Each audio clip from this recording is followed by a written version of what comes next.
Hey everyone, welcome to Biology eighties.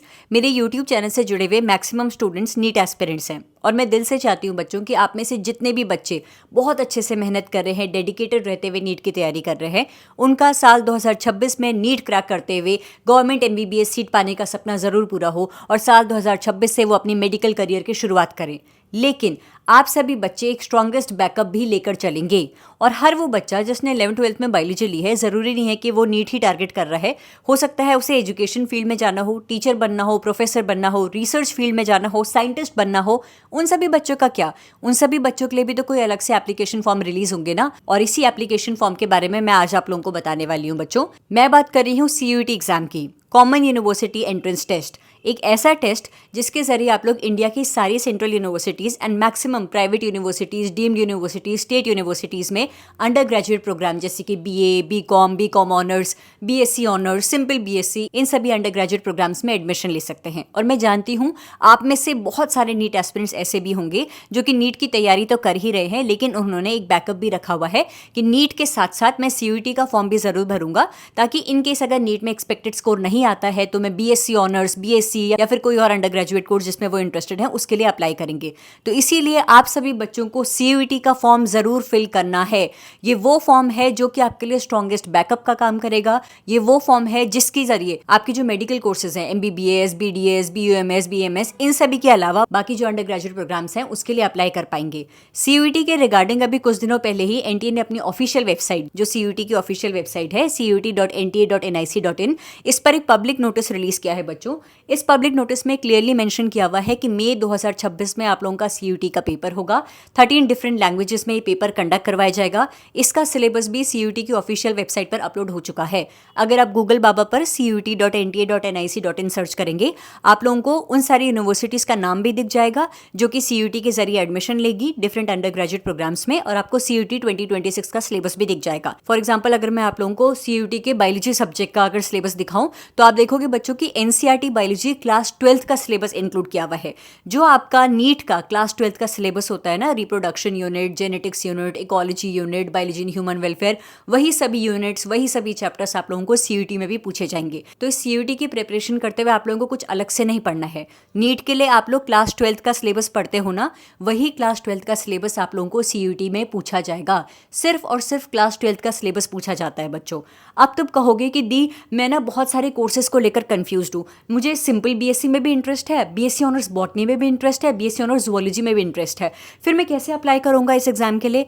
आपको क्या करना है मेरे बच्चे, CUET की ऑफिशियल वेबसाइट पर जाइए, डिफरेंट यूनिवर्सिटीज़ के नाम जहाँ पर मेंशन्ड है। सबसे पहले तो आप लोगों को क्या करना है, आप लोगों को घर पर एक नोटबुक में एक चार्ट बनाना है। पहला, आप लोग इंडिया में कौन कौन सी यूनिवर्सिटीज़ में एडमिशन लेने के लिए इंटरेस्टेड हो। फॉर एग्जाम्पल, मैं कह रही हूँ कि आप टारगेट कर रहे हो कि DU, BHU, पंजाब यूनिवर्सिटी और अपनी स्टेट की कोई यूनिवर्सिटी, जैसे कि मैं उत्तराखंड से हूँ तो मैं कह रही हूँ कि गढ़वाल यूनिवर्सिटी, श्रीनगर गढ़वाल यूनिवर्सिटी। अगर मैं स्टूडेंट होती, क्लास 12th अपियरिंग या फिर पास आउट स्टूडेंट होती, तो मैं ये 4 यूनिवर्सिटीज टारगेट करती फॉर एग्जाम्पल। हाँ, आप चाहो तो कोई भी यूनिवर्सिटी जिसमें आप इंटरेस्टेड हो वो चूज कर सकते हो। अब एक और लिस्ट बनाओ जहां पर आप लोग कोर्सेज के नाम लिखो, किन किन कोर्सेज में आप इंटरेस्टेड हो। सपोज आपने लिखा कि आप लोग सिंपल BSc में इंटरेस्टेड हो, BSc ऑनर्स बॉटनी में इंटरेस्टेड हो, BSc ऑनर्स जूलॉजी में इंटरेस्टेड हो। अब आप लोगों को क्या करना है कि CUET की ऑफिशियल वेबसाइट से जितने भी पार्टिसिपेटिंग यूनिवर्सिटीज़ हैं उनमें से जो यूनिवर्सिटीज़ आपने सेलेक्ट करी हुई हैं उस पर्टिकुलर यूनिवर्सिटी का नाम सर्च करो।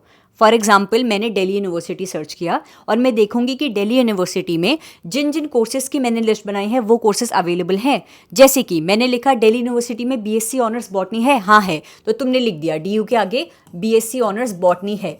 अब देखो, BSc ऑनर्स बॉटनी करने के लिए CUET का पेपर तुम्हें कौन कौन से सब्जेक्ट्स का देना पड़ेगा। उन्होंने मेंशन किया हुआ है कि आपको फिजिक्स का, केमिस्ट्री का और बायोलॉजी या फिर बायोटेक्नोलॉजी का पेपर देना पड़ेगा। दूसरी तुम्हारी लिस्ट थी कि BSc ऑनर्स जूलॉजी, क्या DU में है? हाँ है। जूलॉजी भी है भाई, इसके लिए तुम्हें क्या सब्जेक्ट्स देने पड़ेंगे? फिजिक्स, केमिस्ट्री, बायोलॉजी आप लोगों को देना पड़ेगा। उसी तरीके से BHU का सर्च करो, कौन कौन से कोर्सेज वहाँ अवेलेबल हैं और वहाँ एडमिशन लेने के लिए तुम्हें CUET का कौन कौन सा पेपर देना पड़ेगा। जब तुम्हारी ये फाइनल लिस्ट प्रिपेयर हो जाए बच्चों, तुम्हें आइडिया लग जाएगा कि तुम्हें CUET का फॉर्म भरते हुए कौन कौन से पेपर के लिए अप्लाई करना है। बायोलॉजी रिलेटेड कोर्सेज जैसे कि simple BSc, BSc honours zoology, BSc honours botany, इन सभी कोर्सेज के लिए ज़्यादातर यूनिवर्सिटीज़ इन तीनों सब्जेक्ट्स का कॉम्बिनेशन मांगती है, प्लस एक लैंग्वेज का मांगती है। लैंग्वेज में आप हिंदी, इंग्लिश, बहुत सारी लैंग्वेजेस की लिस्ट दी रहती है, उसमें से कोई एक लैंग्वेज चूज़ कर सकते हो। तो इस तरीके से आप लोग एक लिस्ट प्रिपेयर कर लेना। फिर जब सीयूईटी के फॉर्म्स रिलीज होंगे, वहाँ पर आप लोग जिन जिन यूनिवर्सिटीज़ में आपको पार्टिसिपेट करना है, जो आपने लिस्ट बनाई थी, उन यूनिवर्सिटीज़ को सेलेक्ट करोगे। जिन जिन कोर्सेज में आप लोग एडमिशन लेना चाहते हो, उन पर्टिकुलर कोर्सेज को सेलेक्ट करोगे। उन पर्टिकुलर कोर्सेज में एडमिशन लेने के लिए सीयूईटी का पेपर कौन कौन से सब्जेक्ट्स में देना होगा, वो सब्जेक्ट्स को आप लोग सेलेक्ट करोगे। जब आप सीयूईटी का पेपर दे दोगे, आप लोगों के जो मेरिट बनेगी, आप लोगों के जो मार्क्स आएंगे, मेरिट के बेसिस पर फिर आप लोगों को यूनिवर्सिटी में एडमिशन अलॉट किया जाएगा। इस तरीके से आपकी प्रोसेस चलेगी मेरे बच्चे। तो सीयूईटी का फॉर्म हर बच्चा जरूर फिल करेगा। ये सीयूईटी का पेपर तुम्हारे नीट के बाद होता है, तो तुम पहले नीट की अच्छे से तैयारी कर लो, उसके बाद सीयूईटी की तैयारी करना। वैसे नीट की तैयारी करते हुए इनडायरेक्टली तुम सीयूईटी की तैयारी ही कर रहे होंगे, क्योंकि फिजिक्स, केमिस्ट्री, बायोलॉजी का सिर्फ और सिर्फ क्लास 12th का सिलेबस आप लोगों को सीयूईटी में पूछा जाएगा, और यही 12th के सिलेबस आप लोग ऑलरेडी नीट के लिए पढ़ रहे होंगे। 11, 12 दोनों हम पढ़ते हैं ना नीट के लिए, आप लोगों को सिर्फ 12th वाला पोर्शन सीयूईटी के लिए पढ़ना पड़ेगा। तो सीयूईटी का सिलेबस सीयूईटी की ऑफिशियल वेबसाइट से डाउनलोड करिए। कौन कौन सी यूनिवर्सिटीज़ में सीयूईटी के जरिए एडमिशन मिल रहा है, उसके लिए सीयूईटी की ऑफिशियल वेबसाइट पर चेक करिए। उन पर्टिकुलर यूनिवर्सिटीज़ में क्या आपके कोर्स ऑफ इंटरेस्ट अवेलेबल है, उन सभी कोर्सेज में एडमिशन लेने के लिए कौन कौन से सब्जेक्ट का पेपर देना पड़ेगा, उस चीज़ को भी आपको चेक करना है। Very important update regarding CUET, और ये चीज़ बहुत ज़्यादा चांसेस है नीट में भी लागू होगी। क्यों? क्योंकि कंडक्टिंग बॉडी एक ही है। एनटीए हमारा नीट भी कंडक्ट करवाता है, सीयूईटी भी कंडक्ट करवाता है। इन्होंने अपनी पब्लिक नोटिस में मेंशन किया है कि बच्चे की क्लास 10th की मार्कशीट में जो डिटेल्स मेंशन होंगी, बच्चे का जो नाम मेंशन होगा, डेट ऑफ बर्थ मेंशन होगी, वही सारी डिटेल्स उसके आधार कार्ड में होनी चाहिए। अगर मेरा नाम मेरी क्लास 10th की मार्कशीट में रेणुका ए अंथवाल है, तो आधार में भी मुझे नाम एग्जैक्ट वैसा ही कराना पड़ेगा जैसे क्लास 10th की मार्कशीट में था।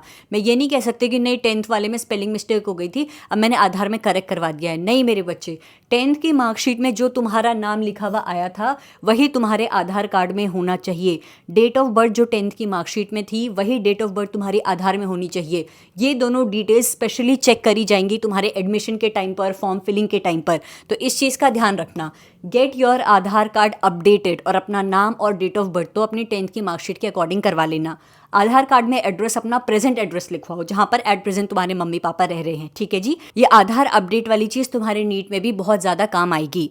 तो सीयूईटी का फॉर्म हर बच्चा भरेगा। फॉर्म अभी रिलीज नहीं हुए हैं, लेकिन नोटिस रिलीज होने शुरू हो गए हैं।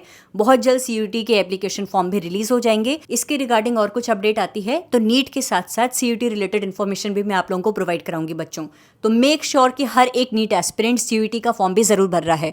अब चाहे नीट की बात करें या फिर सीयूईटी की बात करें, क्योंकि मैंने कहा है कि क्लास 12th का सिलेबस तो पूछा ही जाएगा। तुम्हारे क्लास 11, 12 सिलेबस से हर एक चैप्टर, हर एक यूनिट की मैंने प्लेलिस्ट बनाई हुई है बच्चों। क्लास 12th का तो 90% सिलेबस मैंने अपने प्लेलिस्ट सेक्शन में कवर करा हुआ है। क्लास 12th की रिप्रोडक्शन यूनिट के सारे चैप्टर्स, जेनेटिक्स के सारे chapters, biology and human welfare, ecology के सारे चैप्टर्स, क्लास 12 बायोलॉजी की सिर्फ बायोटेक्नोलॉजी यूनिट को छोड़कर बाकी सारे चैप्टर्स की मैंने प्लेलिस्ट अपलोड करी हुई है। हर एक चैप्टर के शॉर्ट्स देखते हुए तुम पूरा चैप्टर कंप्लीट कर सकते हो। तुम्हें चैप्टर वाइज अगर वीडियोस की फॉर्म में क्वेश्चंस प्रैक्टिस करने हैं तो मेरे YouTube channel biology eighty short से भी जुड़िएगा। यहाँ पर मैंने आप लोगों के लिए चैप्टर वाइज क्वेश्चन बैंक की प्लेलिस्ट बनाई हुई है। तो तुम्हें स्क्रोलिंग करनी है तो बच्चों ऐसे शॉर्ट्स की स्क्रोलिंग करो जो कि तुम्हारी प्रिपरेशन में मदद करे। हर एक चैप्टर के जो टॉपिक वाइज मैंने क्विज पूछी हुई है, उनकी स्क्रोलिंग करते हुए आप लोग ढेर सारे क्वेश्चंस प्रैक्टिस कर सकते हैं। नीट बायोलॉजी सिलेबस से रिलेटेड हर एक चैप्टर, बायोलॉजी के हर एक यूनिट और बायोलॉजी के full syllabus question banks completely free of cost, इनकी पीडीएफ आप लोग मेरे टेलीग्राम चैनल बायोलॉजी एटी से डाउनलोड कर सकते हो बच्चों। तो नीट 2026, सीयूईटी 2026 से रिलेटेड सारी ऑफिशियल अपडेट्स के लिए stay tune to Biology Eighties. Promise करो मुझसे कि नीट के साथ साथ तुम लोग सीयूईटी का फॉर्म भी जरूर भरोगे, क्योंकि ये तुम्हारे लिए स्ट्रॉन्गेस्ट बैकअप है। मैंने पिछले 5-6 सालों से, जब से मैं यूट्यूब पर नीट एस्पिरेंट्स को गाइडेंस प्रोवाइड करा रही हूँ, बहुत बच्चों को रिग्रेट में आते देखा है। मेरे पास बहुत सारे डीएम्स रिसीव होते हैं जब नीट का पेपर ओवर हो जाता है। बच्चे कहते हैं दी नीट तो हो गया लेकिन अच्छा नहीं गया, एक्सपेक्टेड स्कोर नहीं आ पाएगा, मैंने तो सीयूईटी भी नहीं भरा, अब मैं क्या करूंगा, मेरा साल बर्बाद हो जाएगा। मैं ये नहीं कह रही कि तुम अभी से ये सोचो कि मेरा तो नीट होने ही नहीं वाला है इसलिए मैं सीयूईटी भर रहा हूँ। नहीं मेरे बच्चे, बस तुम अपने लिए ऑप्शंस अवेलेबल रखो। तुम रिस्क नहीं ले सकते साल बर्बाद करने का। तो नीट और सीयूईटी दोनों का फॉर्म हर एक नीट एस्पिरेंट जरूर फिल करेगा। Thank you so much for watching this video and stay tune for upcoming videos बच्चों। Thank you.